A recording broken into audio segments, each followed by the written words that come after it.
আউযু বিল্লাহি মিনাশ শাইতানির রাজিম। বিসমিল্লাহির রহমানির রহিম।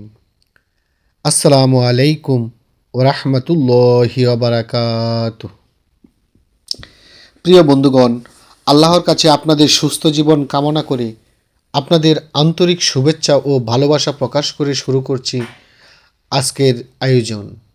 আজকে আপনাদের জন্য যে বিষয় থাকছে, ইমানের ৭৭ শাখার ১৯ নম্বর হলো সৎ ব্যবসা ও আয় করা। কুরআন, হাদিস ও ইমামদের থেকে দলিল পরিবেশনা করছি আমি আসাদুল্লাহ ফকির। প্রিয় বন্ধুগণ, সত্যিকারের একজন মুসলমান হতে হলে, আল্লাহ এবং আল্লাহর রাসূলের প্রিয় পাত্র হতে গেলে অবশ্যই উম্মতি মুহাম্মদের ইমানের ৭৭টি শাখা অত্যন্ত গুরুত্বপূর্ণ। তাই আমাদের জানতে হবে ইমানের ৭৭টি শাখা কী এবং কোন শাখার কী কাজ। তা না হলে আমরা পরিপূর্ণ ইমানদার হতে পারবো না। আজকে আমরা আলোচনা করব ইমানের ৭৭ শাখা এর ১৯ নম্বর শাখা নিয়ে, যে শাখায় সৎ ব্যবসা ও আয় করা।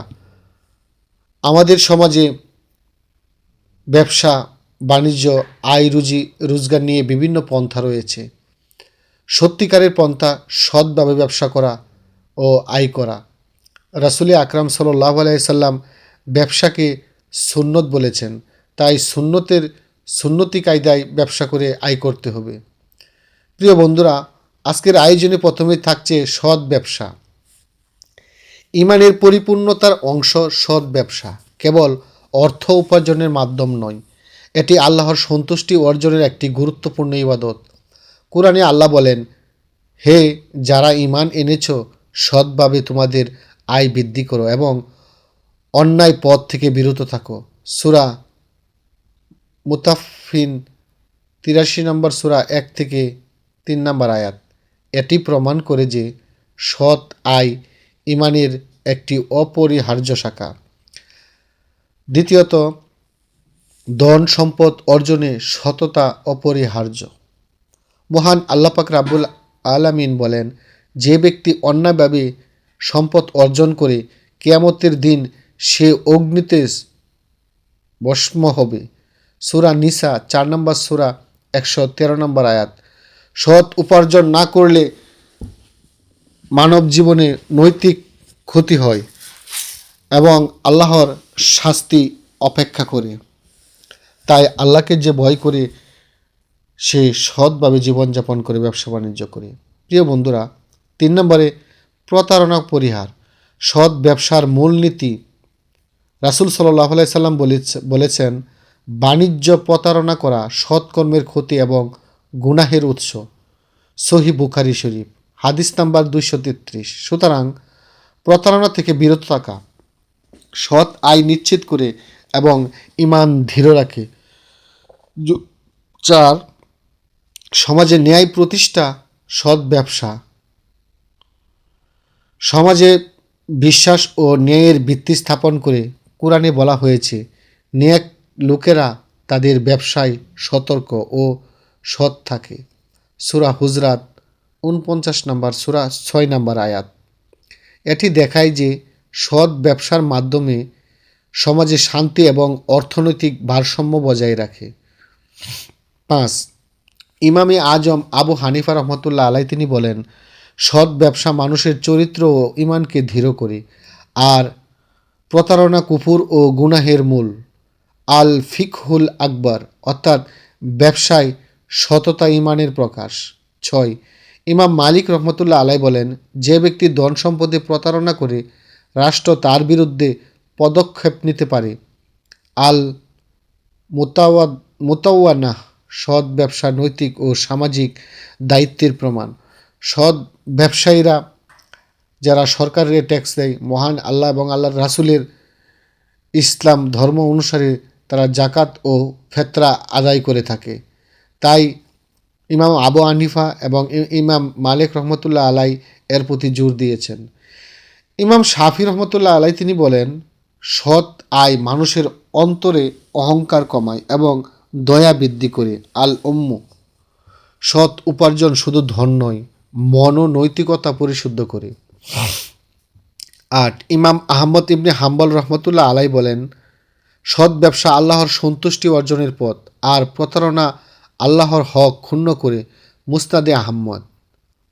অতএব সৎ ব্যবসা ও আয় ইমানের শক্তি বৃদ্ধি করে। 4 মাযহাবের ইমামগণের মত অনুসারে সৎ ব্যবসায়ী আল্লাহ এবং আল্লাহ রাসূলের মনোনীত হয়। যারা সৎভাবে ব্যবসা করবে তারা সত্যিকারের ইমানদার। এমনকি ইমানের ৭৭ শাখার অন্যতম একটি শাখা তার হৃদয়ে, তার কলবে প্রতিষ্ঠিত।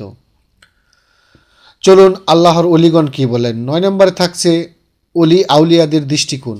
হজরত আব্দুল কাদির জিলানী রহমতুল্লাহ আলাই বলেন, সৎ আয় মানুষের আত্মাকে পরিশুদ্ধ করে, হৃদয়কে নম্র করে। গুনিয়াতুত তোয়ালিবিন। হজরত খাজা মঈনুদ্দিন চিশতি রহমতুল্লাহ আলাই বলেন, সৎ ব্যবসা নেকি অর্জনের প্রধান উপায়। কাশফুল মাহজুব। এটি প্রমাণ করে যে ব্যবসায় সততা শুধু আর্থিক নয়, আধ্যাত্মিক উন্নতিরও হাতিয়ার। আল্লাহর অলিগণ সকলেই অনেকেই কম বেশি ব্যবসা বাণিজ্য করেছেন। তাদের ব্যবসায় নীতি ছিল সৎ এবং নিষ্ঠার সহিত আয় করা।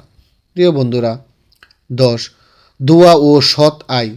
কোরআনে আল্লাহ রাব্বুল আলামিন বলেন, হে ঈমানদারগণ, তোমাদের আয়কে হালাল ও সৎ রাখো, যাতে তোমাদের দোয়া কবুল হয়।